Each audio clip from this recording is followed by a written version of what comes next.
In the depths of a dark cave, there was a special spring in which a child seemed to be sleeping peacefully. The man standing over the spring, with children lying in it, said with disappointment that this was another failure. Almost all the objects had already perished.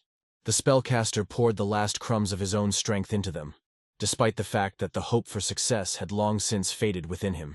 A man suddenly appeared behind him, raising his sword over his head to strike with a merciless gaze. The next moment, splashes of red blood fell like drops into the water of the spring. As he approached, Oscar looked down at the water, examining the children. As soon as he heard approaching footsteps, he turned slightly and said that he would find another spellcaster. However, contrary to his expectations, he was given a completely different order: to complete the experiment and get rid of the garbage. The man's face clearly showed confusion, but Oscar could not resist the orders. So after some time, all the children who were in the source ended up in the dump. It was here that our hero opened his eyes, seeing instead of the dark ceiling of the cave, a night sky strewn with stars. He slowly rose to his feet, still not fully recovered. When Michael realized that he was in an unknown place and that he had absolutely no memory of how he got there, the boy frowned. Sighing, he rose to his feet and headed in an unknown direction. Michael walked all night, and so, when fatigue got the better of him, he fell asleep at the door of one of the nearby houses. That's how Olivia found him the next morning. The first thought that came to her mind when she saw this child was that he had run away from home, and she carefully approached him, intending to wake him up. 8 years have flown by since that day. Michael, who had grown considerably, was putting the books on his shelves with obvious irritation on his face, which the departing visitor had so carelessly scattered on the table. Suddenly he noticed a child standing in front of him with a book in his hands, which had suddenly become the victim of someone else's snot. This scene completely infuriated the guy. So, without mincing words, Michael cursed and told the child to put the book back and not dare to blow his nose in it. His angry tirade was interrupted by Olivia's soft voice, who once again reminded him that he should not yell at customers. Sighing loudly, trying to cope with his irritation, the boy pointed at the child and explained to the smiling woman that he had ruined one of their books. When she patted the boy on the head and replied that it could be easily fixed, the child made a malicious face at Michael and stuck out his tongue, which caused the boy to become angry again. Meanwhile, Olivia turned her gaze towards the book abandoned on the floor, completely covered in someone else's snot, assessing the damage. There was no trace left of the good-natured old lady's image. Turning to the child standing behind her, with a frightening expression on her face, she said that this was too much, and that he should leave this building immediately. With his head downcast, he headed for the exit. Michael couldn't help but shout after the child to never come back here again. Olivia looked at him and said a little sadly that they had lost a regular customer, to which the guy replied that the kid never paid anything anyway, reading comics for free. The woman laughed quietly and said that she enjoyed watching such a small child read with interest, which caused great surprise and misunderstanding on the part of the hero. When she said that Michael had been like that as a child, he angrily retorted that he could not be so disrespectful to the things and people around him. Walking away from him, the woman said that he simply did not remember his childhood, but she did. Michael realized that it was useless to argue further on this topic, and turned his gaze to the book abandoned on the floor. He reached for it, asking Olivia along the way why a reading room was needed at all in these times. She, tearing her gaze away from the book open in front of her, asked what was wrong, to which the hero replied with displeasure that this was already the last century, and that he could just watch a movie. The old woman put her cup of tea a little further away, and turning the page, replied that no films could replace the rustle of pages, their color and smell. The guy picked up the book and put it back in place with a disgruntled grunt. Olivia continued with a warm smile, admitting that she had dreamed of having her own reading room since childhood. Michael couldn't say anything in response to this, so he sat down wearily on one of the shelves and said that he didn't mind at all, and was even very glad that thanks to this he had a place to work.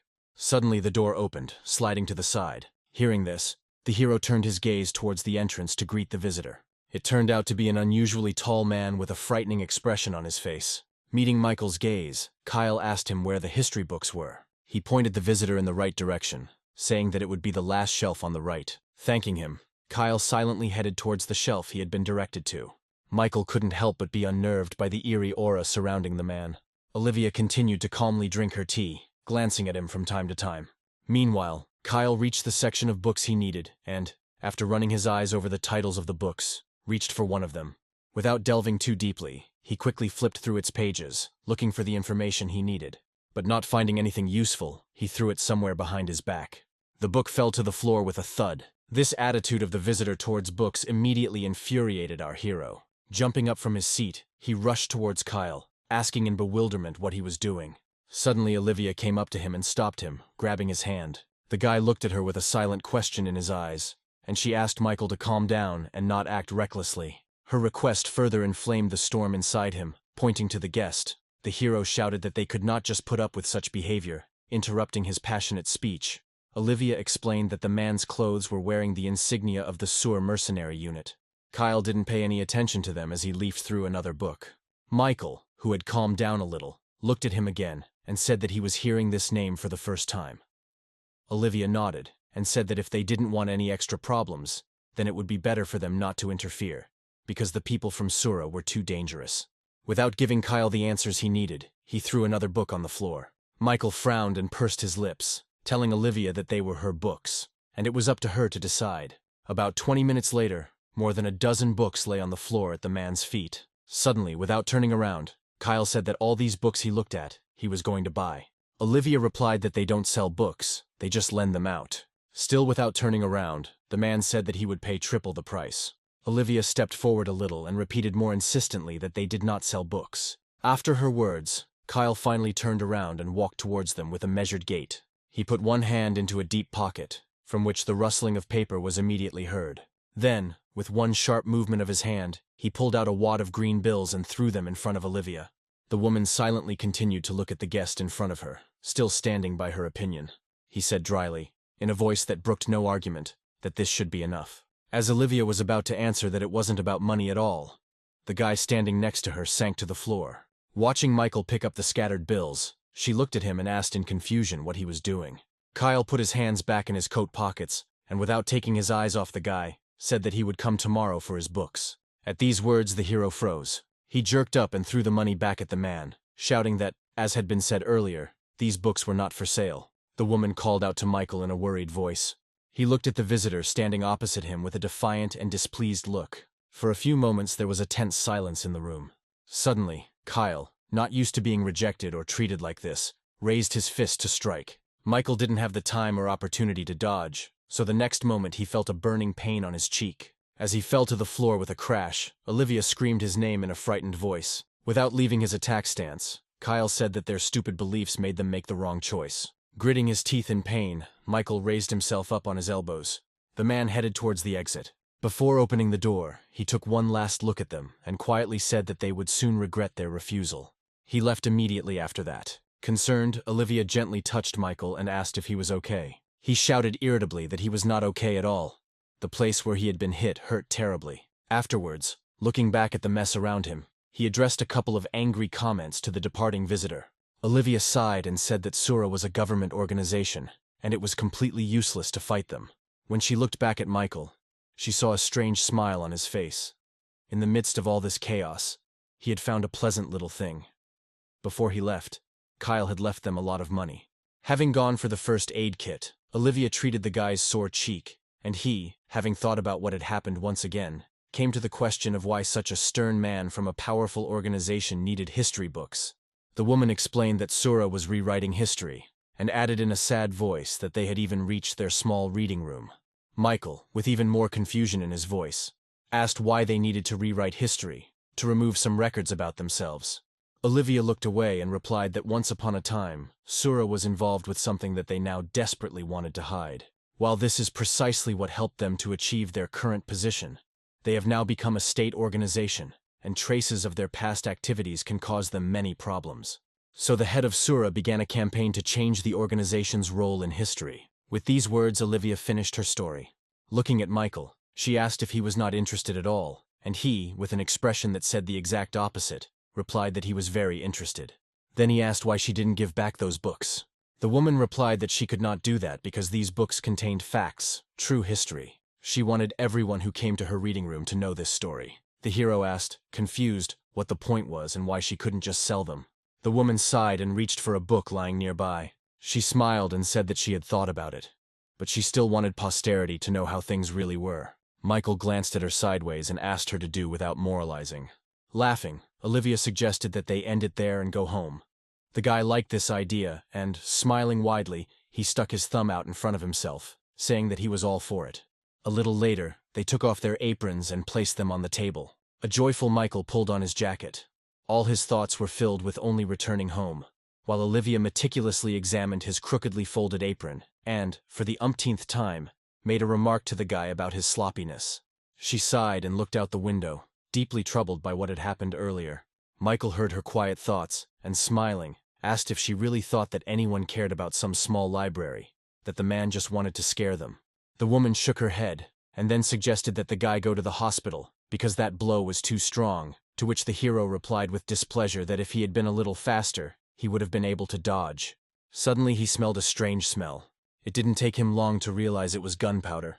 He quickly turned his gaze to Olivia to warn her, but it was too late. A loud explosion was heard in the middle of the street, and the building was engulfed in flames. Two men in Sura's uniform calmly watched the fire.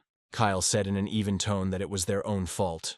The books in the stack standing at the entrance quickly smoldered under the merciless flames. After standing there for a moment longer, Kyle turned around, ordering his subordinate to make it look like it was a regular fire. Large clouds of smoke billowed out of the doors and windows of the reading room. The men, without looking back, headed in the opposite direction.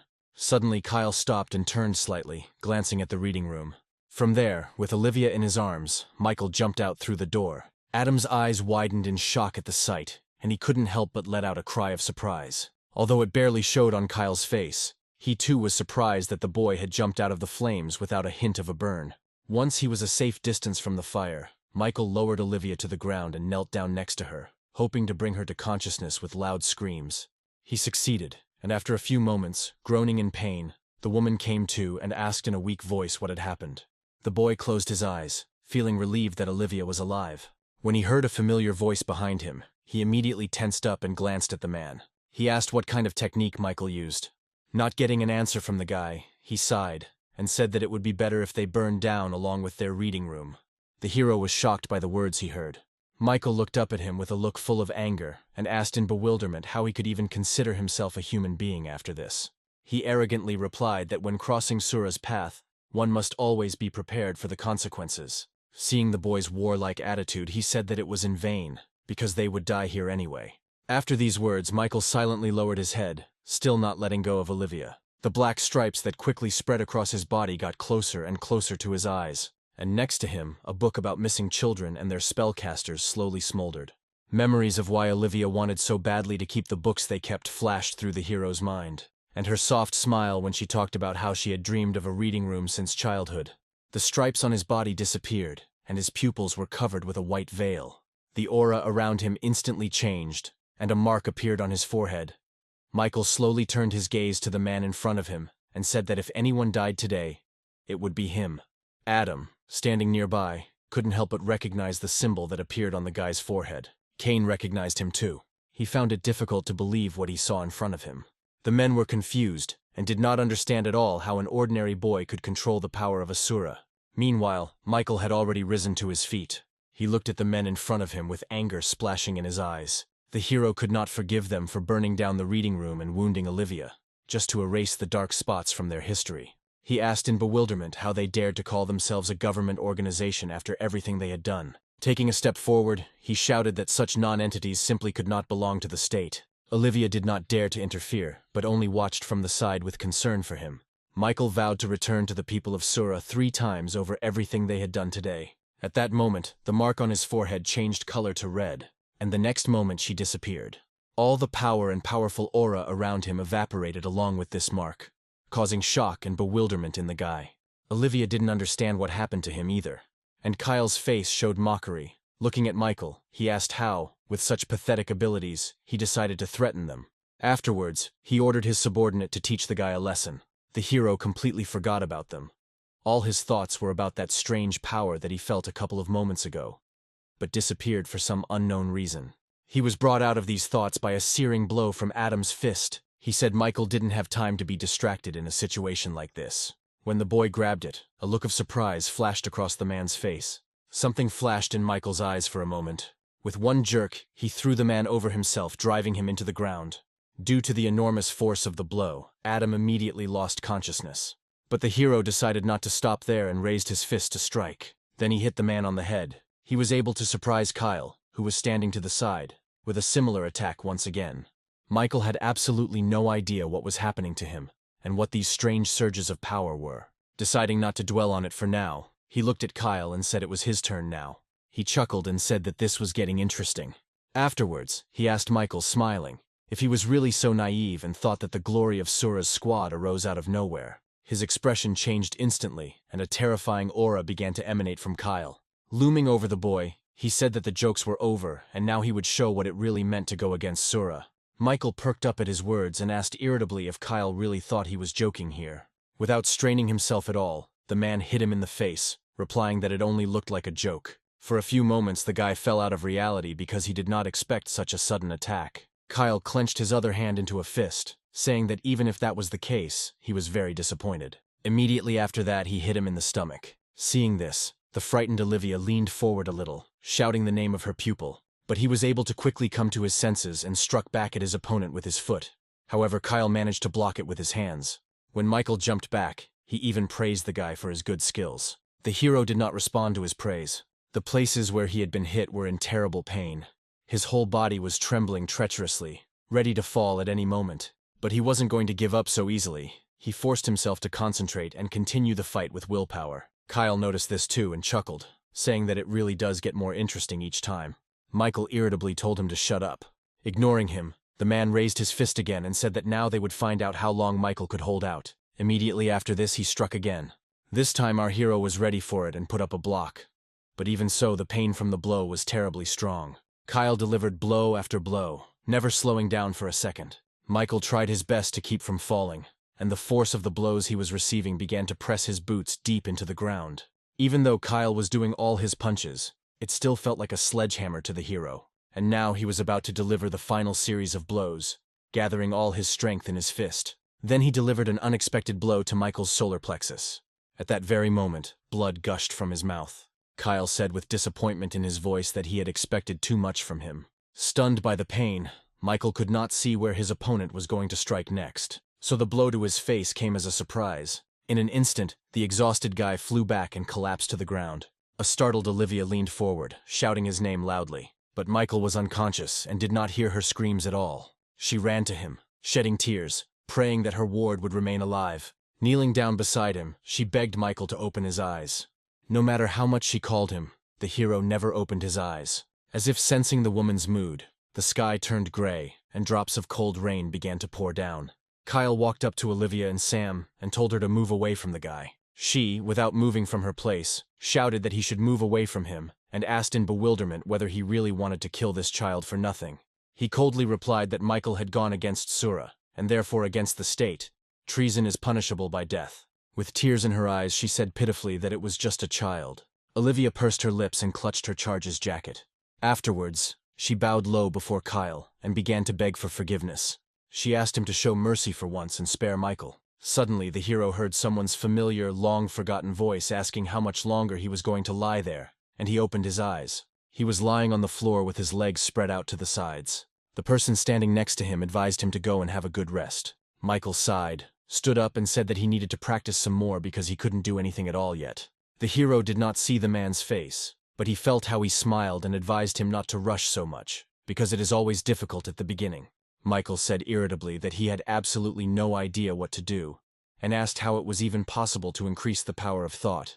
The man replied that this was a basic training method, but it apparently did not suit him personally. So I advised Michael to clear his head of all thoughts, but at the same time focus on his body. The boy pulled his leg under himself, and thoughtfully asked which part of his body he should concentrate on. When he was told that the best option was the one he was most accustomed to, Michael, after thinking for a bit, settled on the option of the hand he eats with. When he opened his eyes again, he saw a gray sky in front of him, from which large drops of rain were falling. Michael slowly raised his right hand and looked at his palm, remembering the words of the man from his dream. Kyle was shocked that the guy was able to come to his senses so quickly. But Olivia, with her head bowed, did not see this and continued to beg the man for mercy. As soon as she heard the voice of Michael, who had come to his senses, she froze in surprise. The hero rose to his feet, and covering the woman with his body, said that she should not kneel in front of a man like Kyle. Reaching out to him, Olivia screamed that he needed to get out of here.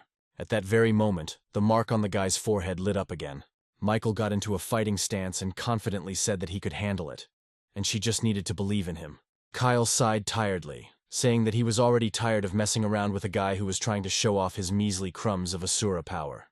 The hero frowned and said that they still had to test how pathetic they were. Immediately after this, he rushed at the man. Kyle jumped in surprise when the guy appeared in front of him in an instant. At the last moment, he managed to put a block in front of himself with his hands. However, this did not save him from Michael's blow. Due to the flash of pain, the man's fist unclenched, and his own hand flew with force into his head. In this way, the hero dealt the enemy a series of continuous blows. Kyle was struggling to stay on his feet, completely confused about what was happening and why Michael had so much strength.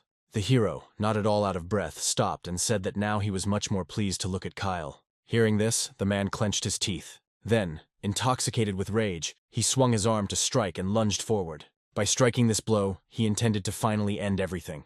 When he felt his fist touch someone else's skin, he relaxed a little and looked up. However, the next moment he was stunned by shock. Michael stopped his fist with his palm without any difficulty. The hero looked into the man's eyes, holding his hand. He gritted his teeth in displeasure because his fears were confirmed. The shocked man missed the moment when Michael again came close to him with his fist raised to strike. Kyle had only seen such power in one person, and it gave him a bad feeling. Suddenly, Michael's punch to the stomach knocked him off his feet. At this moment, the hero's face expressed almost nothing.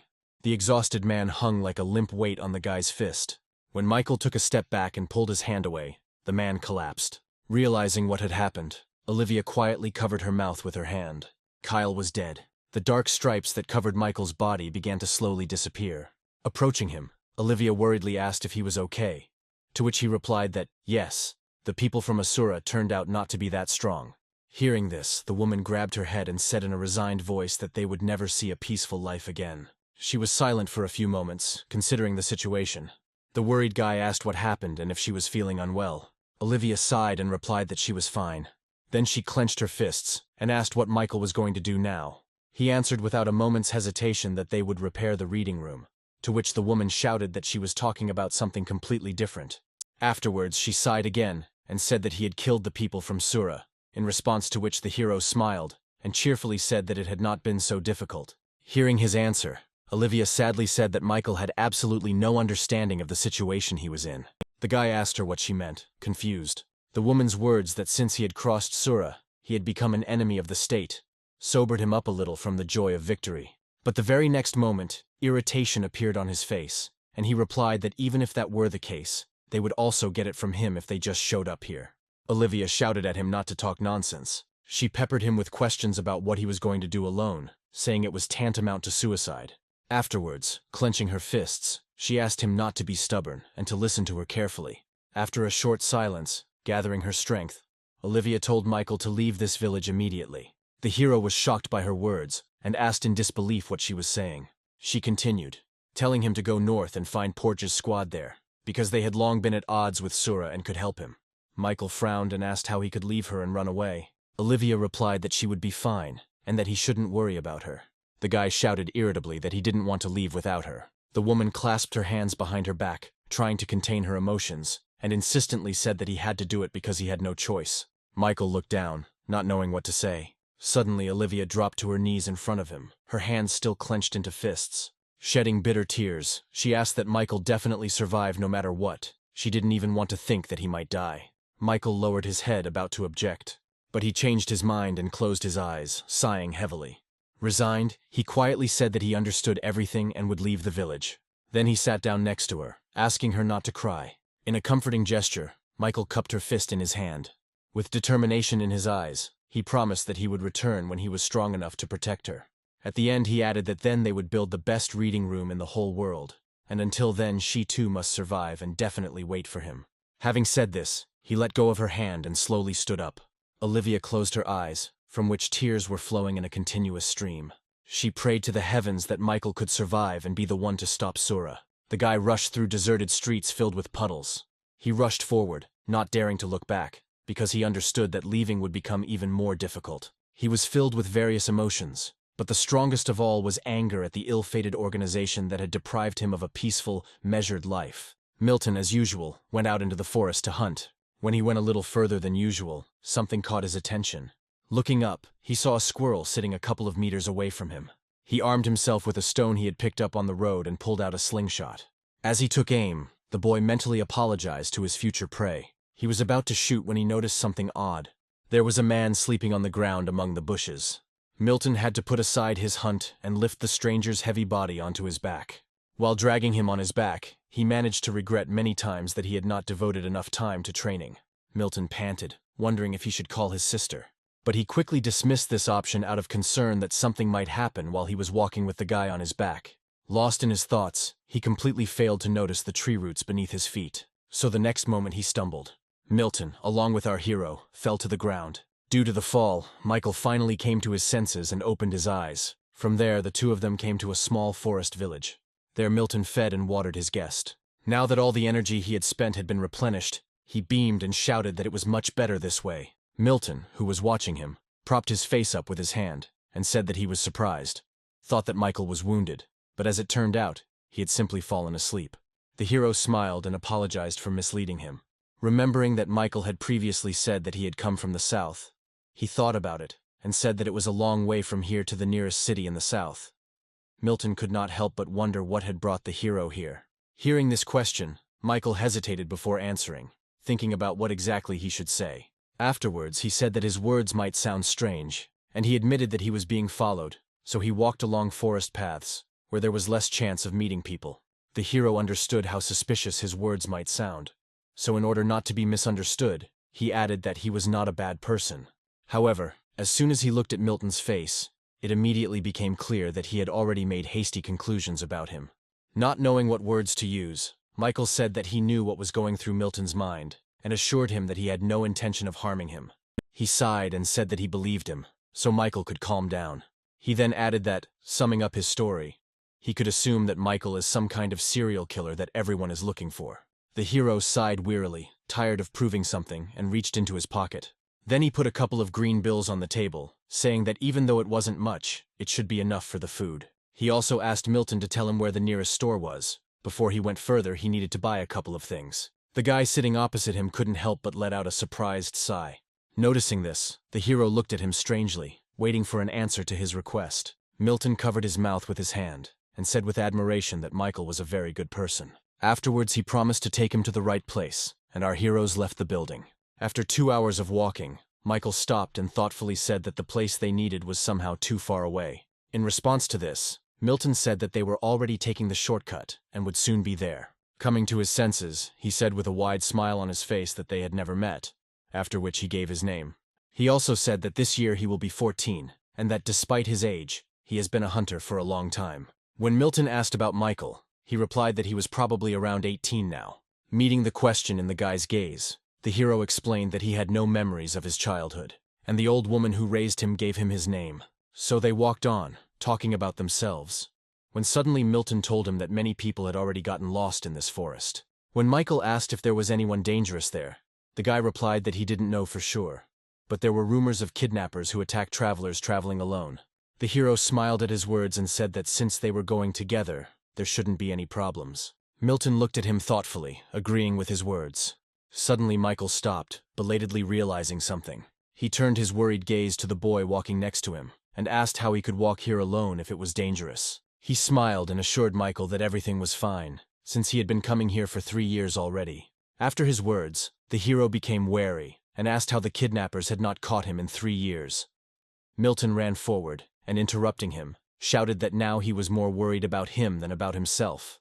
He confidently said that he could walk here even with his eyes closed, unlike Michael, who was here for the first time. Sighing, the hero advised Milton not to run like that if he didn't want to trip and fall. He cheerfully replied that he would never fall. Suddenly, he noticed that Michael had stopped and was no longer following him. Our hero was haunted by a strange premonition all the way, so he stopped and carefully checked the area.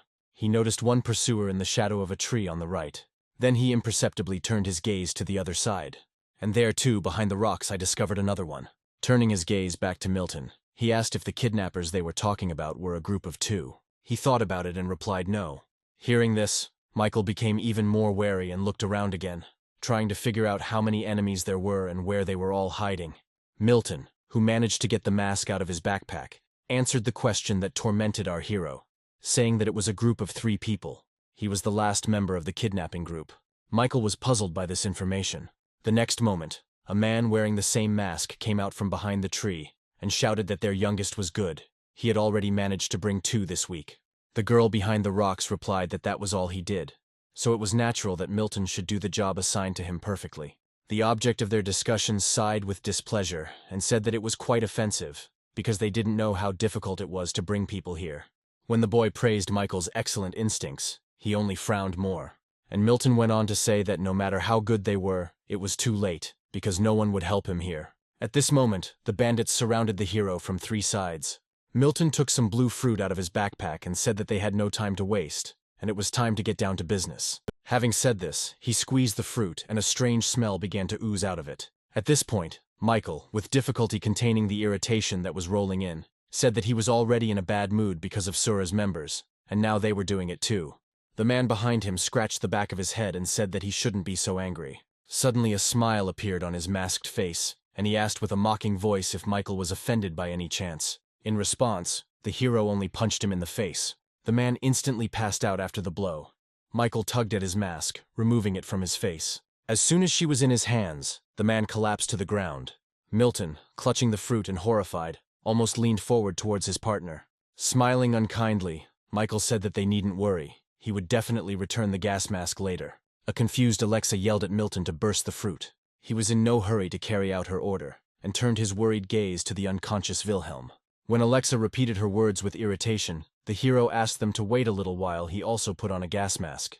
Milton couldn't let this happen, and slammed the fruit into the ground with all his might. A dark purple mist filled the entire space in an instant. He extended his hand in front of him and called out to Alexa, but no matter how he called her, the girl did not respond.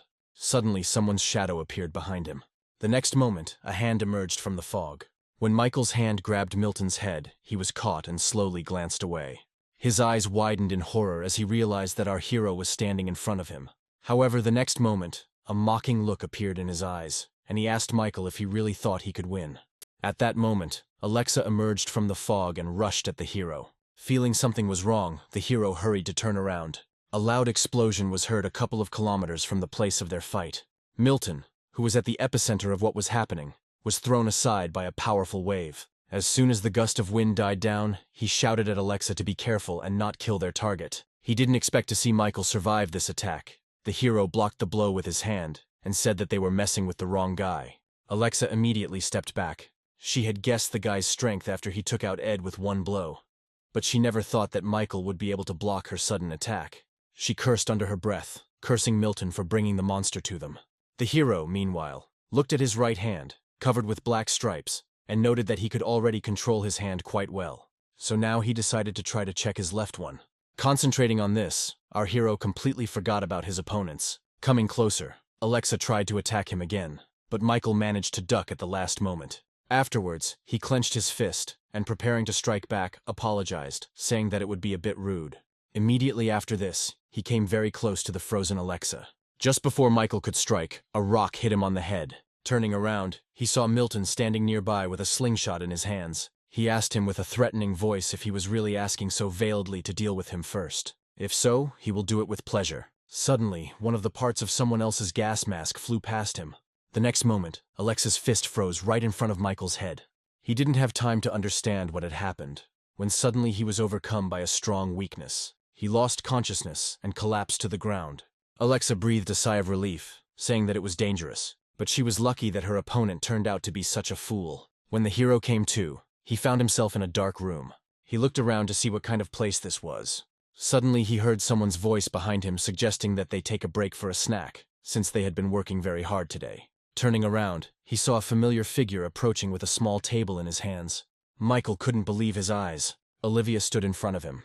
The guy immediately reached out to her and worriedly asked if she was okay, and how her wounds were. In response, the woman smiled and handed him a spoon, saying that Michael should hurry if he didn't want the soup to get cold. The hero was completely confused by what was happening. When he finally sat down at the table, Olivia opened the lid of the pot, saying that this time it was his favorite soup.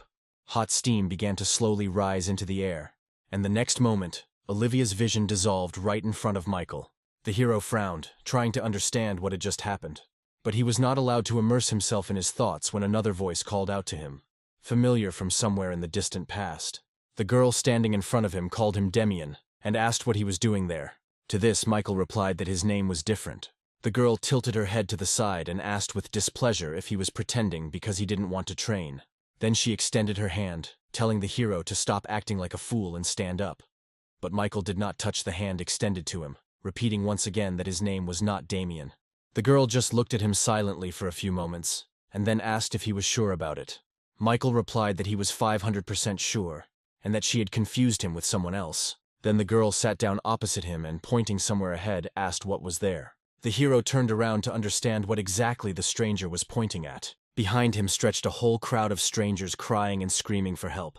Such terrible images made Michael wake up and open his eyes abruptly. He stared ahead, breathing heavily, still replaying the memories of the strange dream in his head. When Michael heard an unfamiliar voice calling him, he immediately looked up. Opposite him sat another inmate who suggested that Michael was having a nightmare. Taking a closer look, Michael saw that it was a girl. She explained that the smoke coming from those fruits, if inhaled, causes nightmares in a person. He rushed forward and asked irritably if she was one of the kidnappers. Feeling that something was bothering him and not allowing him to move, he lowered his gaze. Michael jerked his arms again and realized with horror that he was chained to a cage. He then looked over his back to try to determine their location. From what he saw, he was able to understand that they had already practically left the forest and were heading in an unknown direction. The girl frowned and said with displeasure that, apparently, Michael was not very bright. Later she explained that she had also been kidnapped, and that the smoke had also given her nightmares. Changing her tone from annoying to more friendly, she added that Michael should not be afraid, because he would not be harmed, because in fact she was not really kidnapped, but she was here on purpose. The hero was not interested in hearing about this, so after throwing out a simple, understandable answer, he turned away. He stared at the door, wondering if he could break it down and escape. Meanwhile, the girl continued, saying that now she could not devote him to more in-depth details, but he could trust her. At these words, Michael stopped her. Afterwards, he said that he was planning to run away from there and asked if she would go with him. Ashley looked at him with confusion and asked if this was an escape from reality due to psychological trauma. The hero looked at her with disbelief and admitted that he thought she was lying about letting herself get caught. Ashley shook her head and explained that it was part of the operation. Michael sighed and said irritably that she could continue to play her game, but he was not going to stay here any longer. Ashley advised him to take a few slow, deep breaths to calm down. To this, Michael said with even greater irritation that he was fine, but the girl ignored him and continued to insist on her advice. When their captors got tired of listening to their bickering, Wilhelm shouted at them to stop. Afterwards, he continued driving, muttering discontentedly under his breath. Milton couldn't help but notice that Michael woke up surprisingly quickly. Hearing his words, Wilhelm suggested using another fruit on him, to which Milton replied that they had already removed the gas masks, so it was not a good idea. Alex had been riding on the roof of the cart the whole time, and had not taken part in the conversation. She was completely immersed in her thoughts. As she replayed her fight with Michael over and over again, she couldn't shake the thought that if it weren't for Milton's help, she wouldn't have been able to win. The awareness of her own weakness did not give her peace. She could not accept it so easily. Suddenly the carriage stopped, and Ashley said with relief in her voice that they had finally arrived, in response to which she heard Michael's disgruntled cries that she had ruined his entire escape plan. Alexa, standing above them, sighed heavily, deciding to leave these useless thoughts behind, because she would never meet this boy again. The cart stood at the entrance in front of the huge iron gates. Mike looked around as far as the cage allowed him to do, and asked what kind of place it was that looked like a prison. The girl did not answer his question, instead saying that the kidnappers were going to sell them. Michael looked at her in confusion and asked what that meant and why someone in prison would buy them. Ashley explained that the prison was just a transit point, and that most likely there were only a few real criminals in the building. In reality, this place was an illegal slave market. Meanwhile, one of the guards came out to meet the kidnappers and asked what was wrong with the goods. Hearing the sound of clinking chains, Ashley asked what Michael was doing. He smiled broadly. The next moment, the girl's eyes widened in surprise. Michael's chains broke and fell with a clang.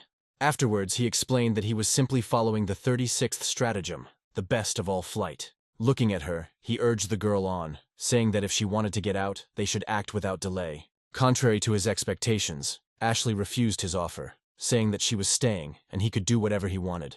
Not understanding her at all, Michael scratched his head in bewilderment. Noticing his reaction, Ashley explained that she was simply looking for someone and needed to get into the building. The hero jumped up from his seat and asked with disbelief and irritation in his voice if she was really going to surrender to them and get stuck in this prison. Without a trace of emotion on her face, the girl corrected him, saying that it was not a prison, but a slave market. But for Michael it made no difference, trying to make her change her mind. He shouted that if she went in there, she would not be able to get out again. Ashley was hurt by his words, so she replied with displeasure that, unlike him, she could easily get out of there, so she was not going to run away. Michael was simply seething with irritation caused by Ashley's self-confident words. Suddenly he heard a couple of steps approaching the cart. A joyful Wilhelm walked forward with a bunch of keys, telling the demon following him about the goods. Michael watched them from behind the bars, thinking about something. Afterwards, he sighed in irritation and sat back down in his seat. Ashley asked in surprise why he didn't run away. The boy frowned and explained that instead of running away now without a plan, he had a better idea. He was going to reduce the number of guards to make it easier to escape. Meanwhile, Wilhelm stopped at the door and began to look for the right key. The demon standing nearby drowned him, not wanting to waste any more time here. Ashley watched them carefully. This place seemed too strange to her. But even though it operated under the guise of a prison, even they would not be able to escape from government agents. A few moments later, the click of the lock opening was heard, which brought the girl out of her thoughts. Wilhelm climbed onto the cart and, smiling broadly, asked our heroes how things were going. The demon's face showed slight surprise, and he asked if the girl was an elf. Michael sat motionless, listening to their conversation about the rarity of elves. He quietly assessed the demon and waited for the right moment. Once inside, Wilhelm said that he would allow the demon to inspect the goods before purchasing. The man first cast an appraising glance at Michael. Then he turned away and said that they would start with the elf. He knelt down next to her, warning her not to move unless she wanted to get hit. The demon remained outside all this time. As he examined Michael, he noticed something that made him very wary. Looking closer, the demon saw that his chain was broken. The realization made him frown. The next moment, Michael jumped up from his seat and attacked Wilhelm, who was sitting with his back to him, with a sharp kick. The man hit his head on the bars and immediately lost consciousness. Ashley looked at her captor with a hint of pity. Michael, having cleared his path, dropped to his knees, preparing for his next trick. There was determination in his eyes. He had no intention of staying to rot in a place like this, since he still had a promise to Olivia to fulfill. With one jerk, he jumped out of the cage under the demon's surprised gaze. Alexa, sitting on top, was surprised that he managed to get out. Ashley, not very surprised by this development, watched him go. She hoped that Michael would be able to get far enough. But the jailer had other completely different plans. He did not intend to allow his target to escape. Michael ran forward as fast as he could. He had absolutely no idea how he had managed to get himself into such a mess. Suddenly, a cracking sound of stone was heard ahead and below, and the next moment, a stone obstacle appeared in front of Michael. Ashley frowned in displeasure as she watched the scene. The hero couldn't stay on his feet and fell with a crash. Raising himself up on his elbows, he looked back at the huge spike, trying to figure out what it was. The demon, approaching him, said that he was already tired of such nonsense, and advised Michael not to move, but to lie where he was. The hero looked at him with displeasure, and asked the demon if this thorn was his doing. He repeated that the guy should give up his futile attempts and calmly give in, because he absolutely did not want to spoil the goods. Despite his words, Michael stood up slowly. Afterwards, with irritation in his voice, he said that he was not a commodity and would never become one. The demon held his hand out in front of him and said that Michael would soon change his mind. The next moment, the hero saw how the surface began to crack again. Sharp stones followed him at his heels, and the hero only miraculously managed to dodge each of them. Keeping his ability activated, the surprised demon said that Michael was not as simple as he seemed. The hero didn't hear his words, thinking only that although it was difficult, he would be able to continue to dodge the spikes if he looked carefully at the ground. With such thoughts, he desperately rushed forward. Suddenly the demon lowered his hand, and the aura around him changed dramatically. Sitting in the car, Milton looked at the shaking ground in surprise. With a glowing scarlet gaze, the demon watched his target and said that the reason he was the only guard here was because he alone was enough. Hearing strange sounds behind him, Michael turned around. 3 huge stone palms reached out towards him from 3 sides. Stopping, the hero asked in confusion if this was too much. The demon ignored his question and clasped his hands the next moment. When all 3 palms landed on the ground, there was a terribly loud crash. Trying to stay in her place, Alexa resisted the gusts of wind. Ashley peered ahead. She pursed her lips in displeasure as she realized that Michael was unlikely to survive something like that. The demon sighed, saying that it was a bit too much, since the price for the boy might drop after that. Then, turning to Milton, he shouted that he would only give half price for the guy, which caused the bandit to ask an unhappy question about why that was. The jailer explained that they should have shackled Michael properly from the start. Suddenly he heard a crack behind him and turned around slightly. Ashley's eyes widened in surprise. Michael swore loudly as he crawled out from under the pile of rocks, repeating his words about how he would never become a commodity. He rose slowly from his knees, holding his stone palms above him with his hands. Struck by his power, the demon asked the hero who he was, to which Michael, smiling, replied that he was an ordinary bookstore worker. When the hero got rid of the heavy goose, the demon asked if Michael was sure that he didn't want to tell him anything. Ashley's eyes showed surprise as she recognized the symbol on our hero's forehead. He, looking at the jailer, replied that he had already said everything he wanted. He sighed and said that in that case Michael would tell him everything a little later. At that moment, Ashley broke the chains that bound her. Concentrating his strength in his right hand, Michael took a few steps forward. Without a second's hesitation, Ashley rushed forward. The hero warned the jailer one last time that he should not be disturbed. Alexa watched in bewilderment as another one of their products whirled out. In an instant, she found herself next to Michael and kicked him in the head with all her might, knocking the guy off his feet. Due to the force of the blow, he instantly lost consciousness, and the demon's face distorted in surprise. As Michael fell limply to the ground, Ashley landed a meter away from him. A jailer standing nearby noted that, judging by her movements, she was far from a simple elf. She frowned and replied that it was none of his business. Then, in a tone that did not require any objections, she said that she was taking this guy. The demon frowned and looked at her again with an attentive gaze. Meanwhile, Michael had already managed to come to his senses, and raising himself up on his elbows, was trying to understand what had just happened. Looking up, he saw the familiar figure of a girl. It wasn't hard to understand that it was she who attacked him. Meanwhile, Ashley tried to find out from the jailer if there were any elves here with the same patterns on their bodies as hers. The demon frowned and asked if she even realized the situation she was in. In response to this, the girl promised that if the demon did not answer, then she would voluntarily surrender to him along with that guy. And in confirmation of her words, she swore on her name. Her words about the fact that if the fight continued, the value of the goods would fall seemed logical enough to the demon. While waiting for his answer, Ashley repeated her question. He sighed and said that there were no elves in his prison. When the girl asked if he was sure about this, the jailer replied that he remembered all the elf slaves well, since there were few of them, and there was definitely no one with such patterns among them. Ashley accepted his answer. Then she looked away and said that in that case, she had no reason to go into prison.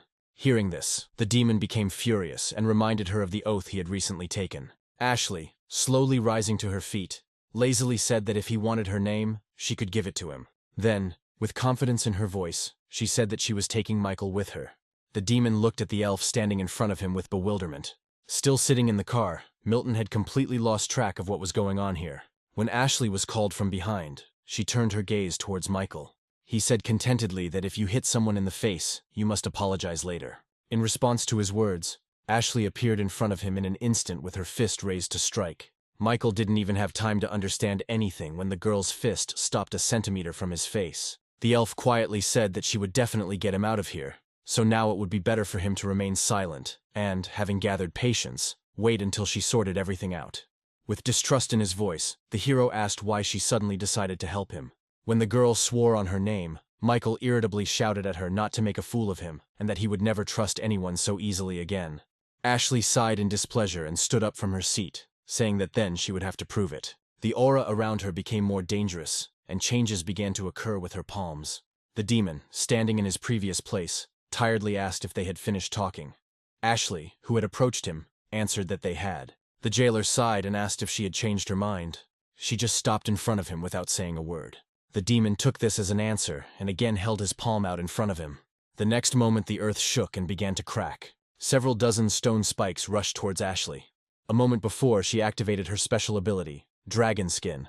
Ashley didn't even flinch as multiple spikes pierced her body. Michael didn't understand at all why she didn't even try to dodge. As soon as the stone spikes touched her skin, they could not go any further and began to break. Crushing this obstacle with her body, Ashley began to approach her opponent. The demon said thoughtfully that he had never encountered such an opponent before. Without saying a word, the girl continued to slowly approach him. The demon didn't move from his place, watching her. The next moment, a boulder fell on Ashley. But the girl survived this attack too, and a small crater formed under her feet. The jailer was very surprised by what happened. Ashley blocked his attack with just one hand. A few moments later, she stopped 3 steps away from him with a cobblestone in her hand.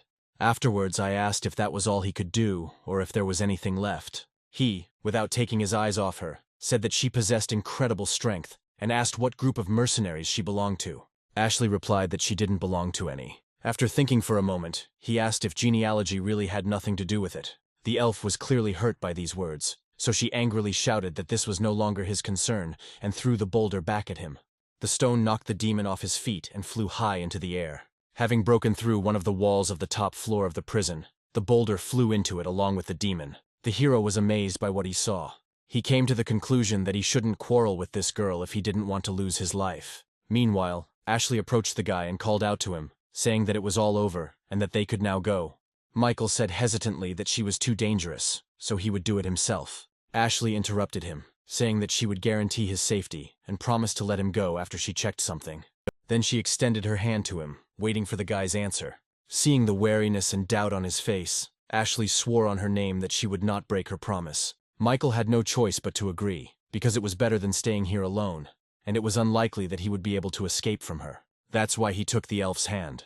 Walking towards the forest, Ashley advised Michael to take a shower as soon as they arrived, because he smelled terribly. The hero responded to this that she herself smelled no better than him. Sometime later they followed a path out of the forest into a fairly open area, where they were lucky enough to meet a cab driver. Sitting opposite the girl, Michael told her his story, as well as that he was going to find Port's mercenaries, as Olivia had bequeathed to him. She listened to him without interrupting. When our hero finally finished his story, she asked him if he knew anything about the mercenaries. Hearing his negative answer, Ashley grimaced with displeasure and, leaning back against the side of the cart, reproachfully said that she had never met such ignorant people before. The hero, dissatisfied with her tone, asked why she decided to talk about it at all, and whether she had seen the symbol on his forehead somewhere before. Ashley was in no hurry to answer, throwing a sharp glance at the guy, then sighed and said that such a sign was on her brother's body. Michael, not expecting to hear an answer from the girl, was at a loss. A couple of hours later, the cart stopped. The cab driver turned to them and announced that they had arrived. When Ashley asked how much they owed, the man thought for a moment and replied that it was 10 gold pieces. The girl nodded, agreeing with this, then called Michael, who was snoring in the opposite corner, saying that it was time for him to wake up. Hearing her voice, the hero opened his eyes, trying to come to his senses. Ashley quickly jumped off the cart and said that this village was safe, so he could safely start looking for his mercenaries, and she left. When Michael asked how much the fare was, the girl was about to answer that she would pay herself, but suddenly stopped mid-sentence. Her pockets were empty. Remembering the meeting with the bandits, it was not difficult to understand where her money went. The elf pursed her lips and, turning to Michael again, asked if he had any money. He looked up at her, repeating the question, and then replied that the gang had taken everything from him, even his outerwear. When he asked if she was in the same situation, the elf's face showed confusion. She turned an uncertain gaze to the man and asked if they could pay later. Peter paused for a few moments, considering the girl's request.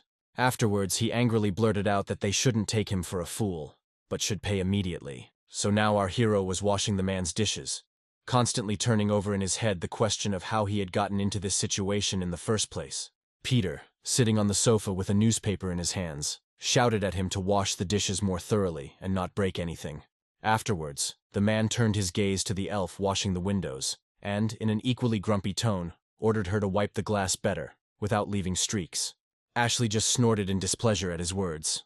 In response to her displeasure, Peter shouted that they should be grateful to him for not reporting them. When a few moments later the man stood up and said he was going to the toilet, and that they should continue working, Michael, without looking up from his work, quietly wished him to drown himself there. A sudden loud sound distracted him. The door leading to the toilet closed with a bang. Wiping his palms on his apron with wild irritation, Michael thought about taking this opportunity to just get the hell out of here. Sitting on the toilet with his newspaper in his hands, Peter chuckled contentedly, happy that thanks to these kids, for once his house would be clean. He had intended to hand them over to the police from the very beginning, but before that he decided to squeeze the maximum out of them. Peter couldn't be happier with his luck.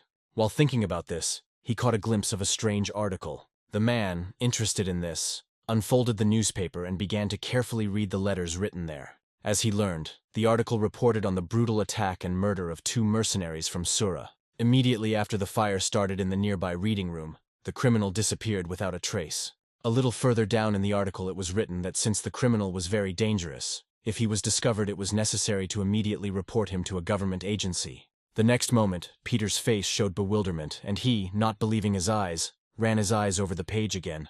In the attached photo of the criminal, one could undoubtedly recognize the guy who was currently washing dishes in his kitchen. Our hero, meanwhile, sat down tiredly on the sofa, allowing himself to relax a little in the absence of the grumpy old man. Michael sighed and returned to the question that was bothering him.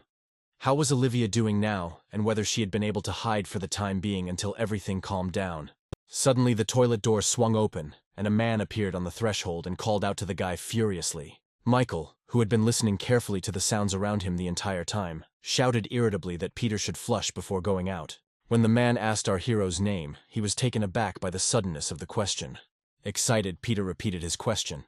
Michael was about to give his name, but stopped mid-sentence and asked suspiciously why the old man needed to know his name. Peter's face was frozen in surprise and disbelief. He clearly heard the first letters of the name, which exactly matched the name from the article, which left him no chance for doubt. The hero, completely clueless, sighed wearily, saying that he had only sat down for a minute to rest while he washed the dishes. Afterwards, he clenched his fists and added that he would work even harder in the future, so he and Peter shouldn't be so angry. The hero was genuinely perplexed when the man's hand fell on his shoulder. He himself smiled at him warmly and said that, as promised earlier, they would repay him for their trip by cleaning the house, and that he was very glad to meet such diligent children as they were. These words and the expression on Peter's face greatly alarmed Michael, but he could not understand the reason for his strange behavior. Meanwhile, Peter laughed awkwardly and scratched the back of his head, saying that he had completely forgotten that he needed to go to the market for groceries. Afterwards, he asked Michael to look after the house during his short absence. Hearing the man's words that as soon as he returned, they would all have a hearty dinner together, the hero beamed with joy and readily promised the man that he would do everything in the best possible way. Peter wished him luck and headed towards the exit. With a wide smile on his face, he walked out of his house. He couldn't even believe that this boy turned out to be such a fool. Imagining the impressive amount of money he would receive, the man began to chuckle quietly. He was already impatient to spend this money. Ashley, distracted by Peter's pet, heard strange sounds and was distracted from her task. She quietly hid behind the corner of the house, watching the man with bewilderment. Meanwhile, our hero had already fallen asleep peacefully. Hearing the voice of the girl who came in and asked if he had finished washing the dishes, Michael woke up, and coming to his senses after sleep, looked at Ashley with incomprehension. He swore quietly, saying that he was afraid that the old man had returned, and then added that he had simply decided to take a short break. Ashley plopped down next to him, and noticing his good mood, asked what had happened. The hero thoughtfully replied that Strick had become suspiciously kind after going to the toilet, and suggested that Peter had changed his mind about their debt. The girl couldn't help but be pleased with the guy's suggestion, and having decided to relax a little, she lay down on the sofa, putting her hand under her head. When Michael said that there was one thing that bothered him, Ashley opened her eyes and sat up a little. The hero reasoned without looking at the girl lying next to him. His eyebrows drew together, and he said with displeasure that Peter had gone to the market and hadn't washed his hands after using the toilet. Meanwhile, Peter had already reached the nearest police building. After listening to the man's report, the employee immediately contacted the necessary people and passed on information about the wanted criminal. Immediately after the call ended, she hung up. Afterwards, she smiled broadly at the man sitting opposite her and thanked him for his report. Peter jumped up from his seat and, resting his hands on the table, impatiently asked where his reward was and when he would be paid. The employee explained that the reward would be given to him immediately after the criminal was caught. This answer did not calm the man down. He irritably slammed his fist on the table and shouted for them to give him the money immediately. Still with the same smile, the girl apologized and said that everything would soon be over, because the mercenary from Asura had already started catching the criminal. So she asked Peter to wait a little, saying again that the reward would be paid upon news of the death or capture of the criminal. The words about death surprised the man. Meanwhile, our heroes continued their well-deserved rest. When Michael, sighing tiredly, said that they should get up and continue cleaning, the girl opened her eyes and said that even though he said so, he apparently wasn't going to get up. The hero sighed again and said that he absolutely did not understand why this was necessary at all. Sharing his thoughts, Ashley suggested taking another 10-minute break. After a moment's thought, she admitted that there was one thing that was worrying her a little. And with these words, she made Michael look at her with a silent question in his eyes. Ashley continued, saying that there was a sense of instability in the strength the hero had shown in the fight with the guard. It was also obvious that there was a complete lack of training, and that Michael was using his power in an inefficient manner. The hero asked in surprise what he should do in such a case. Ashley thought about it, and said that maybe she just imagined it, and he was just unlucky. Hearing her words, Michael sighed in irritation and asked himself what had happened in his childhood. The elf assumed that most likely the memories would return to him, and asked the guy to find her as soon as this happened. Michael asked, confused, how exactly he would do this, since he had absolutely no idea where she was from, or what she was doing, only that she was looking for someone in prisons. Ashley thought about his words, and said that he was right. Then she stood up and said that in that case, she would tell him her name. When the hero asked in bewilderment if this would be enough to find her, she nodded, and was about to give her name when something stopped her. A sudden burst of powerful energy nearby caught her attention. The next moment there was a loud crack, and the roof of the house was destroyed and the walls were covered with deep cracks. The man who emerged from the dust column asked his partner with concern what would happen if he killed their target before the check even began. The girl standing next to him smiled unkindly, and said that in that case they would simply blame everything on the informer. Hearing her words, the man sighed and said that this was exactly why he didn't want to go with her. Suddenly something caught Ksenia's attention. The clearing column of dust revealed Ashley in her battle form. Frowning, she asked the strangers who they were. Ksenia took a step forward and said that this should have been obvious by now. Afterwards she explained that they were folk heroes who had come to destroy evil. Killian added that our heroes must go with them to confirm their identities. Ashley glanced at their clothes and asked if it was too cruel to send people from Sura to punish them for one unpaid trip. When Michael said that those two weren't here for that, the girl turned her gaze to the guy. He, getting up, explained that this was only his business, and that Ashley would be better off not interfering. Ksenia sighed in disappointment and told her partner to just beat Michael up and they would finally take him with them. When he asked how they would explain this, she suggested saying that they were attacked first. Their conversation drove the hero crazy, and Asura's power took hold of him again. With anger burning in his eyes, he said that they didn't have to worry about it, because he wasn't going to go with them anyway. An evil grin appeared on Ksenia's face again, and she slammed her fist into her palm and said that everything was going as well as possible. Afterwards, she tapped her partner on the shoulder and told him not to dare stop her. Killian understood that there was simply no point in arguing with her, so he simply agreed. The next moment her gaze changed, becoming more serious. She lunged at Michael with one movement, her fist raised to strike. For a moment, the mark on the hero's forehead flashed. When Ksenia was about to hit him, he jumped aside. The girl was surprised by the speed of her opponent, so she did not have time to react when Michael made his attack. The next moment the hero pinned her to the floor. He didn't stop there and raised his fist to strike. However, Ksenia was not going to lose to him so easily. So, having wriggled out of it, she kicked the guy in the head with all her might. She chuckled contentedly and said in a mocking tone that it must have hurt. Michael didn't react to this in any way and clenched his fist again. But before he could strike, the girl managed to escape, jumping to the side like a whirlwind. There was a satisfied smile on her face. Still grinning, she asked why Michael was so angry. The hero turned his uncomprehending gaze to her. Noticing this, Ksenia clarified her question, saying that the hero was the first to attack one of the Suras, so why was he angry now? The hero couldn't help but chuckle nervously when he heard her words, and asked if they really decided to blame everything on him, then added that he shouldn't have expected anything else from them. This time, misunderstanding was reflected on Ksenia's face, asking what he was talking about. Growing increasingly angry, Michael said that the more he learned about them, the more convinced he was that Sura had to be destroyed. In response to this, Ksenia only smiled and said that if he was so confident in his abilities, then he could try. Immediately after this, she jumped up from her seat. She instantly found herself in front of her opponent. Michael frowned, concentrating his strength into his dominant hand. Ashley, sitting on the couch, calmly watched their showdown from the sidelines. The same was true for Killian, who stood a little further away with a bored look. Turning his gaze to the elf, he asked if she was going to help her friend, and she asked with confusion if she really should do that. He admitted that this was the first time he had seen someone just sit and do nothing in such a situation.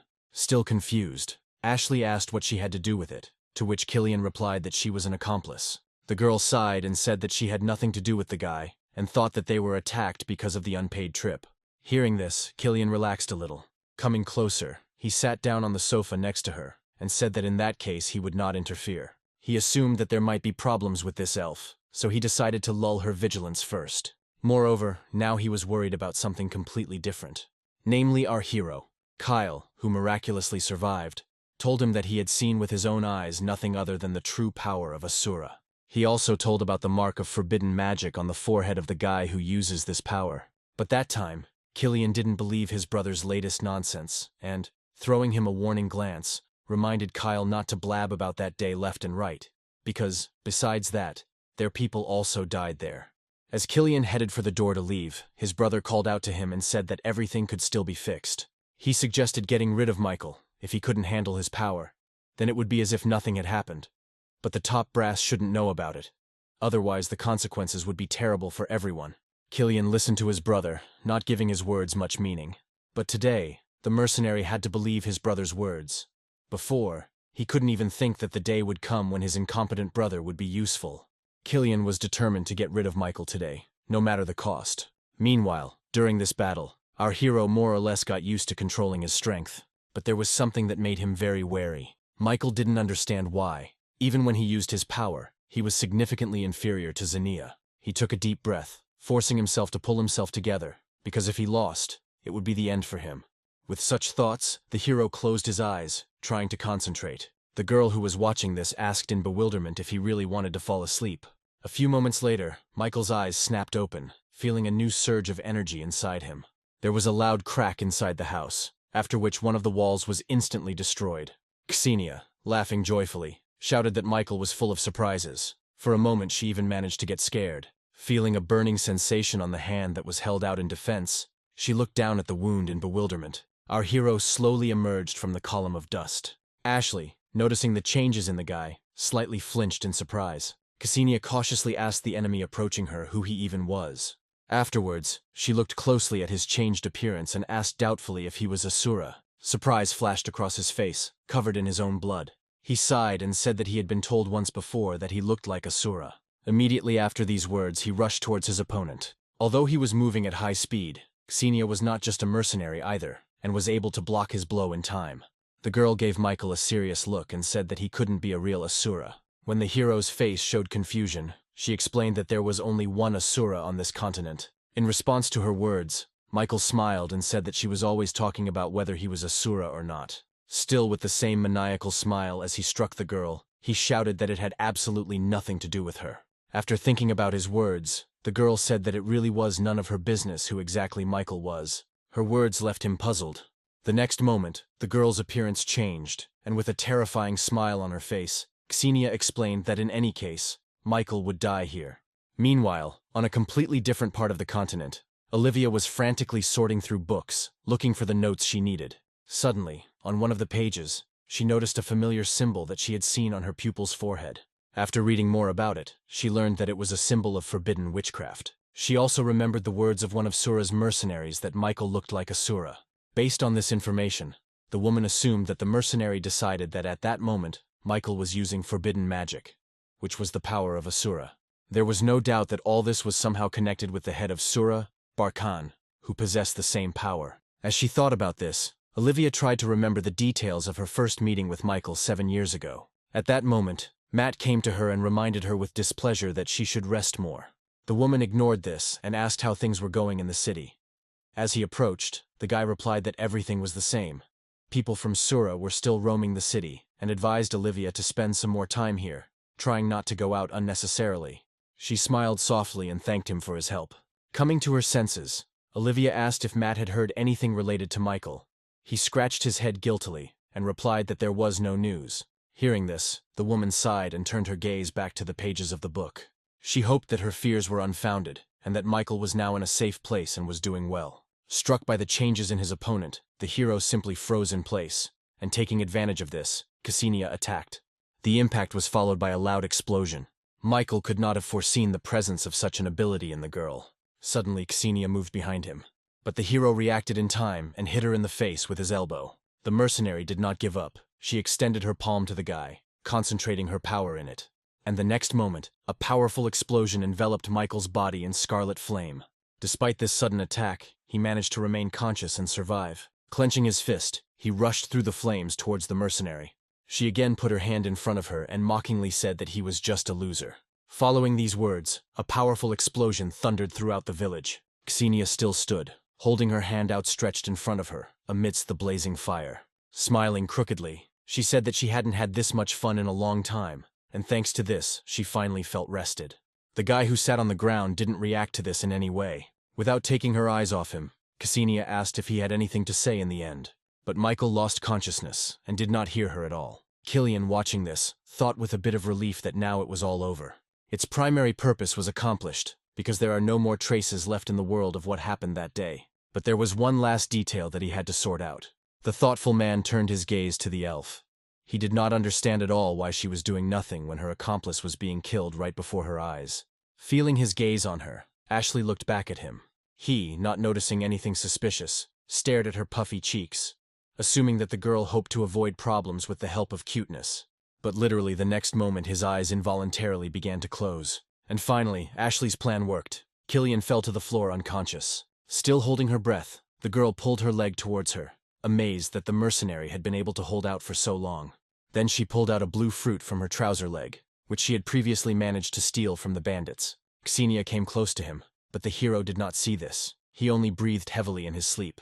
No matter how the girl tried to call him, it was all useless, and this greatly disappointed her. Concentrating her power in her palm again, she said that in that case it was time for them to say goodbye. Completely absorbed in her battle, Ksenia did not sense the approach of another enemy. With one powerful blow, Ashley threw the mercenary aside. It flew several dozen meters away, crashing into one of the walls of a house that miraculously survived the explosion. Watching this, the girl said with regret that she had destroyed someone's house. This didn't stop Ksenia for long. On the contrary, the girl became even more furious. Jumping to her feet with her palms covered in flames, she angrily shouted that she would blow up this entire city. However, as soon as she looked carefully in front of her, her anger turned to bewilderment. Her opponents were no longer here. She called out to her partner in irritation and asked where the couple had run off to. But he could not answer her, because he had been lying in a deep sleep for some time. This picture completely threw the girl off balance, causing her to freeze in shock. As she replayed the situation in her mind, her rage returned with renewed vigor. Her loud screams with the promise to kill our heroes could be heard even beyond the village, from which Ashley tried to get away as quickly as possible. Carrying the guy on her back, she asked if he was alive, and all she heard in response was a quiet groan. This was enough for the elf to answer, and she said with relief that she could get them out of here, and he just needed to try not to die. Immediately after these words, she accelerated. Michael, lying on her, barely audibly asked why she helped him, because she must have understood that this would make her an enemy of Asura. Ashley replied that she understood this perfectly well. When he asked her why she was taking such a risk, the elf replied that she could not let Michael die, because his memories could still return. In response to her words, the hero asked what would happen if the memories never returned. She said that in that case, she would only regret the choice she made. Sometime later, Ashley was climbing up a high cliff. She tied Michael to her back and periodically looked back to check if he was still alive. When the elf told him that they were almost there, he asked where they were going and if everything would be okay. In response to his question, Ashley replied that he shouldn't worry because they would be fed and given a place to stay there, even if they had no money. A few moments later, she climbed to the top and said they were there. Hearing this, Michael turned around slightly. In front of our heroes were unusually high gates, behind which, as it seemed to the hero, was the afterlife. However, contrary to his expectations, Michael was actually helped there. His wounds were bandaged, he was fed, and given new clothes. When he asked with a note of disbelief in his voice if it was really all free, the man standing next to him laughed good-naturedly and replied that they always shared everything with their brothers in faith. In case of problems, Travis showed the guy the contract, saying that with it, their faith would become even stronger. The hero stared at the piece of paper in Travis's hands with genuine bewilderment, and said that Olivia taught him never to sign any strange contracts. There was the sound of a door opening, which immediately caught Michael's attention. Ashley entered the room. The hero immediately asked with displeasure where she had brought him. Did she really want to lead him to a monastery? The elf came up to them and said that he shouldn't show off and just sign. She had already arranged everything else. A little later they went outside, where Michael was able to look around a little, cautiously peering around the corner of the house. Then he turned back to the girl and demanded an explanation of what this place was and what they were doing there. She explained that there is now a temple here, and that she also ended up here for the first time by chance. Since the place was cut off from the rest of the world and difficult to find, and the people of Sura were looking for it, she believed that it would be the safest place for Michael, and once he was fully recovered, he could go to the Port G mercenaries. Michael listened to her with surprise and then apologized, admitting that he had already managed to jump to conclusions. Ashley sighed and rose from her knees, saying that she needed to go look for someone, and that the hero could go rest for now. Her words about searching reminded him of the girl asking the jailer about another elf with the same marks as hers. When he asked who she was looking for, she replied that she was looking for the killer of her older brother.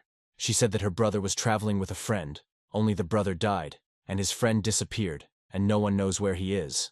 These words gave the hero certain thoughts about the fact that perhaps this could be somehow connected with him. Suddenly Pavel approached them, happy that he had finally been able to find this couple. Afterwards, he informed them that it was time for teaching and that everyone needed to gather in the temple, which caused displeasure on the part of Michael. When the guy asked if he could skip the meeting, he took out a book copy of the agreement with a beaming smile and said that the agreement stated that participation in the meetings was mandatory. Anticipating Michael's possible protests, Ashley whispered in his ear that while they were in the temple, they had better follow its rules, or nothing good would come of it. The hero understood that she was right, so he just clicked his tongue in irritation.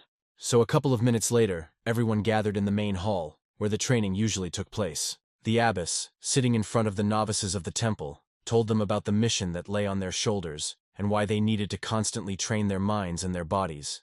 Michael listened to her with half an ear, looking around at the same time. Ashley, sitting next to him, was sleeping soundly, snoring softly. Anna tried to convey to them that, without allowing unnecessary bloodshed, they must use their minds to bring light.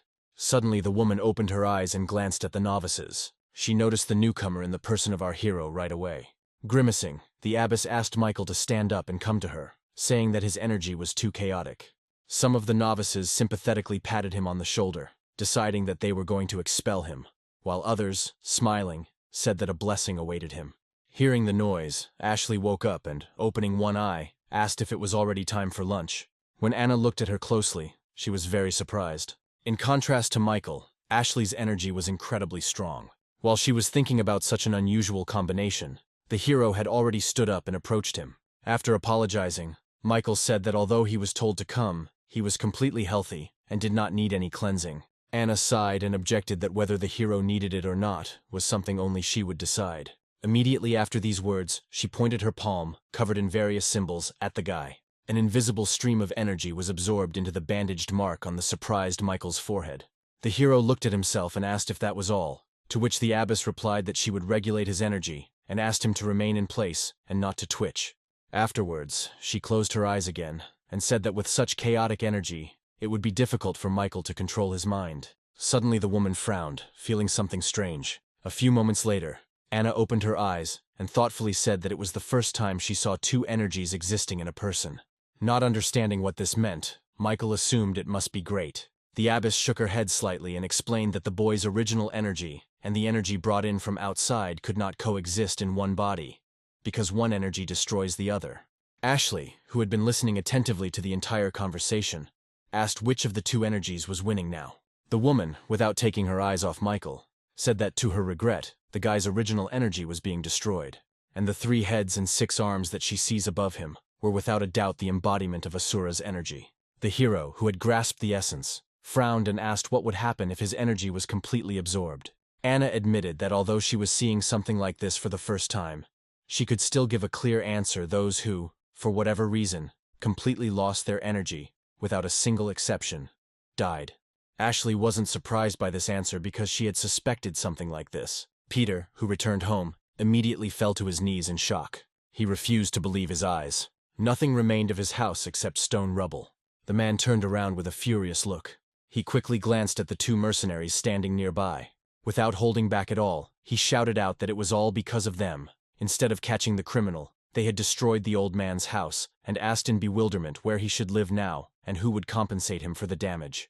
Ksenia, holding back her irritation from his shouts, asked her partner who this noisy person was. Killian assumed that most likely it was the informer who reported the criminal. Meanwhile, Peter continued to shout at them like a madman. Killian, who was already getting pretty fed up with this, found himself behind the man with one imperceptible movement. His sword cut the man's body in 2, causing him to fall to the ground. Ksenia had never seen her partner behave like this, so she cautiously called him by name with bewilderment in her voice. He, without turning around, said that the suspect had escaped, having killed all the villagers beforehand. Following this, Killian announced that he was raising the criminal's threat level to A. He explained that this is exactly the kind of report they should provide to the top brass. The shock still didn't leave Ksenia's face. She knew her partner was angry about the situation, but she wasn't at all sure he should have gone that far. Meanwhile, the hero tried to understand what the abbess of the temple had just told him. To clear up any misunderstandings, he asked her if this meant that he would soon die, to which Anna replied that if nothing was done, then yes. Hearing this, Michael asked what she meant, and with a sigh the abbess said that for this conversation they should go to another place. Afterwards, she announced to the other novices that today's lesson was over, and they could go to their rooms. Ashley remained seated in her seat, a hunch in her head that would not leave her alone. She suggested that her brother's death might be due to his soul being eaten by Asura. The desire to find out what really happened to him burned the girl from the inside. Anna's voice, who said that she should also go with them, brought her out of her train of thought. A couple of minutes later, they left the room and headed to another part of the temple. Ashley trailed behind indifferently, looking at the view from the windows, and Michael asked what these measures were that Anna had spoken about earlier. She replied that it was about creating a situation in which our hero would be able to resist Asura's energy. What he heard greatly inspired the guy, and he asked impatiently in his voice if it was possible to do this. But the woman stopped him, saying that it was impossible now, because Michael's energy was ridiculously weak compared to Asura. Her words raised a bunch of new questions in the guy's head. He didn't want to miss this opportunity, and asked if he could make his energy stronger with some training, to which Anna replied that it was not a difference that could be overcome with just a couple of training sessions. The gloomy hero asked discontentedly what he should do then. Without thinking at all, calming him down, she said that the way to solve this problem is quite simple. Afterwards, she said that to do this, you need to connect the energy of two people. Upon hearing this, Michael and Ashley looked at each other with incomprehension. The girl was disgusted by the thought of such a prospect, so she immediately refused. Watching their squabble, the abbess of the temple was surprised by such a reaction, because it seemed to her that these two were close friends. The guy's voice brought her out of her thoughts. Switching from arguing with the elf, Michael looked at the woman in front of him and asked why she was helping them when they had done absolutely nothing to help them. Anna replied that it was all written in the contract, and that it was her responsibility to do everything possible to take care of her brothers in exchange for their help. When the woman stopped at the words about help in return, Michael frowned and asked what exactly she was talking about. But she turned away, and avoiding the answer, said that it was not easy yet, and that they had more important things to do now. After walking a few steps forward, the abbess stopped again at the massive door and began to slowly open it. Opening it, she said it would be a simple spell that wouldn't take long. Michael walked a few steps after her and, looking ahead, froze with apprehension, asking what it was. From the trunk of a huge bushy tree, the face of a corpse looked out at them. Anna looked at the guy and said that it was alive, so he should be careful with his words. Afterwards, she told me that this is the singing tree Forness, which wakes up once a year and sings, and the rest of the time it sleeps, as it does now. As she spoke, the woman walked slowly towards the tree, then stopped and said that before they began, she would give a brief explanation. Since Michael won't be able to resist Asura's energy alone, he and Ashley will share their energy with each other to fight Asura's energy. Although this is different from the original purpose of this spell at the moment, this method is currently the most effective. Our heroes listened to the abbess without interrupting. As soon as she finished, the girl turned her gaze to Michael and said that although she didn't want this at all, but since everything was so serious, the hero would be in her debt for the rest of his life. Anna accepted this answer and, closing her eyes, began to read the spell. As she finished the last word, she suddenly opened her eyes, looking at the couple in front of her. At that very moment, Ashley felt a strange pressure under which she could not even move. Michael felt the same way. Suddenly, a picture popped into his head of himself hugging someone's dead body, covered in multiple drawings.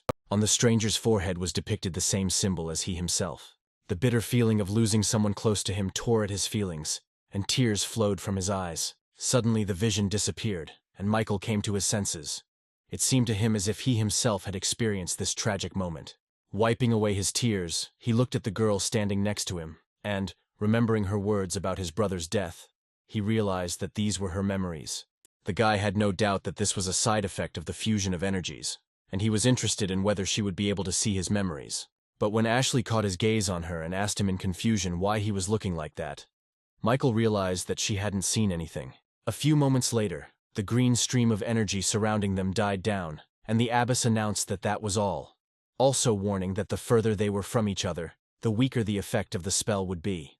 Ashley, clearly expecting something more, asked in confusion if that was really all. The abbess of the temple replied that she had done everything she could, and that they should not rush too much for now, but simply observe the situation, after which she suggested that they return quickly, because the time for preparation would soon come. When the hero asked her what kind of preparation she was talking about, the woman grinned and, walking past him, asked if he had even read the contract he had signed, to which Michael responded that there were too many complicated words in it. When she said that their church does not do volunteer work and does not provide assistance for free, the hero scratched his head and, apologizing, said that they have no money. Anna sighed and explained that they didn't need the money. On the contrary, the temple would pay them compensation, which greatly surprised the guy. She looked back at the tree and said that all they had to do was protect it from the creatures that came there at sunset. After her words, Michael turned his thoughtful gaze to the tree.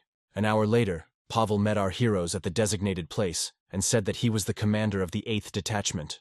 Ashley was sleeping soundly, lying on the hard ground. The guy sitting next to her, crunching on an apple, briefly greeted the man. When Pavel asked him to wake up the sleeping one, Michael called out to the elf, telling her to wake up. The detachment commander, who was watching this scene, asked with hope if they knew why they had gathered there. In response to his question, Michael replied that they had been told something about this a little earlier. An hour earlier, when Anna said that they needed to fight the demons that came with the sunset, the hero, who had not heard of them before, asked who they were, and Ashley answered his question, saying that they were another race of living beings. She also explained that demons are physically stronger and very cruel compared to humans, and said that the guard in the prison was also a demon. After this, the abbess said that there are many types of demons, and those they have to fight are the Boer tribe. Warning them, she added that these demons were not very smart, but extremely fierce. In fact, they were practically no different from animals. They instinctively sense the energy of the divine tree, and they come at night, during the period of their highest activity, to devour it. In this way, Anna explained to our heroes the duty placed on their shoulders.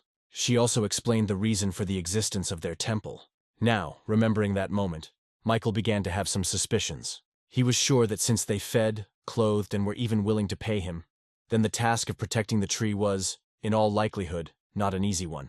The hero hoped with all his heart that this would all end quickly, because he did not want to stay here longer than necessary. Suddenly Pavel, standing nearby, announced that the enemies were already close. But on the road everything was calm for now. Only the rustling of leaves in a light breeze broke the silence. Michael and Ashley stared ahead tensely. And then, a few moments later, 2 demons appeared from around the corner. Pavel smiled and told his younger partners that they need not worry, because the Boers rarely appear in the areas assigned to the 8th squad. And immediately after these words, his right palm was enveloped in a glow. The next moment, a fiery sword appeared in front of him, and the man said that heroes on their first day can just watch. Ashley thanked him for his concern and advised him to look forward. Following her advice, Pavel turned his gaze to the road and saw that the demon had already managed to get impermissibly close to him. Reacting quickly, he swung his sword, attacking the monster. He froze in the air, unable to break through any further. Immediately after this, Pavel sank back down, and after him, the monster's body fell to the ground. Without giving him any time to catch his breath, 2 more monsters rushed at him. With one swing, he cut down 2 opponents at once. The heroes who watched him were amazed by his strength. Hearing their whispers, Paul turned to them, and smiling, said that he used to be a mercenary, but was now one of the leaders of this temple. Suddenly Ashley came down to him, intending to help him. When she asked if these demons really needed to be killed, Pavel replied that if the Boers came to a village, they would devastate it because they were cruel monsters who enjoyed carnage. So he told her not to hesitate and just destroy these demons, because if she didn't kill them, she would be killed. While saying this, he didn't notice how another monster attacked him from behind. At the last moment, he turned around and attacked the enemy with his sword. Having come to his senses, Pavel looked at the girl standing nearby and asked why she wasn't wearing protective gear. She, letting the demon bite her hand, said that her skin was harder than any armor. Michael, watching them from above, couldn't help but wonder whether this was a battle or a talent show. Noticing his gaze on her, Ashley, who was holding the monster, shouted at him to stay put and not to think about interfering because he had not yet recovered. Her words brought an involuntary smile to the guy's face, and without even trying to hide his joy, he scratched the back of his head and said that since she was saying that, he should listen. Afterwards, he calmly continued to watch the battle. Our hero was completely unaware of the danger lurking behind him. A sudden explosion behind her made Ashley freeze in surprise. Coming to her senses, she immediately turned around, wondering how they could have missed someone. Pavel assumed that the monster came from the territory of another squad, and if it was able to get so far, then most likely it was not an ordinary demon. After he shouted that he would sort this out himself, and that she should hurry back, Ashley, without a moment's hesitation, ran towards the explosion. The wall above was partially destroyed, and there was a thick column of dust around. In one jump she found herself on top, An inexplicable feeling of fear immediately washed over her. She peered intently into the smoke, trying to figure out the reason for her strange sensations. Ashley activated her combat form, hoping that she wouldn't have to face a greater demon. She frowned as she heard the approaching sounds. The girl, who was already ready to attack, watched in shock as the next moment a demon jumped out of the fog, running away in fear. She had absolutely no idea what was happening. Meanwhile, the demon became faster and faster, running back in horror. Ashley felt the emotions coming from the demon and turned her worried gaze back to the front of her. She was extremely tense, peering through the fog.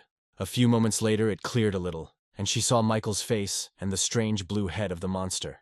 The hero looked at his body in bewilderment, completely unable to understand why it had suddenly become like this. Suddenly, memories appeared in his head of how the teacher assigned to them told him that all living beings have energy, thanks to which they live and move. When the man said that some people do not know how to control this energy, the boy standing next to Michael smiled mockingly and, looking at him, said that this was his case. And when the mentor said that there are those who manage their energy at a level above average, this boy, with the same smile, said that they also have such people, looking at the girl in front. Ignoring this, Oscar continued, saying that the problem occurs when two energies appear in a person's body at once, which can lead to memory loss and various other side effects. In a serious tone, he said that more often than not, the shock of this would kill a person instantly. Michael felt an involuntary fear when the mentor said that even if a person managed to survive with his memories intact, he would remain in a very unstable state. In this case, the two energies will continue to mix, and eventually the body will begin to gradually collapse from the terrible overload, and eventually this person will die. But Oscar knew that there was a way to cope with overload. To share energy with others, and the stronger the energy of the second person, the more effective this method is. Raising her hand, Inez asked why they needed this lesson, since there was no one among them with two energies. Hearing this question, Oscar smiled slightly and said that even though it seemed useless information to them now, it might come in handy one day. As soon as the vision disappeared, Michael saw his wooden palm in front of him again. He frowned at the realization that the man who had been his mentor in the past knew that something like this would happen. When he asked what these changes were and how this could have happened, Ashley, standing next to him, said that she was also very interested to know what had happened here. Without taking his eyes off his palm, Michael thanked the elf for sharing her energy with her. Ashley was surprised to hear the sudden words of gratitude, but when the hero suddenly called her a teacher, her surprise became even greater. She assumed that the guy didn't notice her. Hearing her words, Michael irritably shouted that this was not so. He remembered his teacher and he knew about energy mixing. When he said that something similar might have happened to Ashley's brother, the girl froze in shock. Grabbing the guy by the shoulders, she shook him and demanded that he tell her everything he knew. Michael lowered his head and said that he didn't know the details. He only remembered that it was a man with long white hair, and that he and the other children called him Mentor. Having said this, he apologized to Ashley, knowing full well her desire to find out what had happened to her brother. She sighed and let go of Michael. The guy looked worriedly at the girl in front of him. Ashley admitted that 2 years have passed since she left her hometown to investigate her brother's death, and she still hasn't found a single clue. Therefore, even this amount of information received from him was incredibly valuable to her now. Then she put her hand on his shoulder and asked him to tell her if he remembered anything else. He nodded and suggested going down to help Pavel, who remained below. Deciding not to linger, they jumped down, where Ashley apologized to the commander for forgetting about him. He expressed his concern to them that the demons suddenly began to behave too strangely, because usually they never run away if they see an enemy in front of them. When he looked at Michael, he couldn't help but let out a cry of fear, mistaking him for a monster. But when the hero said that it was just him, Pavel apologized to him, admitting that he mistook him for Bura. Ashley, who was standing next to him, noted that now it is not difficult to confuse them. Returning to her thoughts about the strange behavior of the demons, the girl suggested that they could sense danger, just as she had earlier. Surprised by her assumption, Michael admitted that he thought that it was her that the demons were afraid of.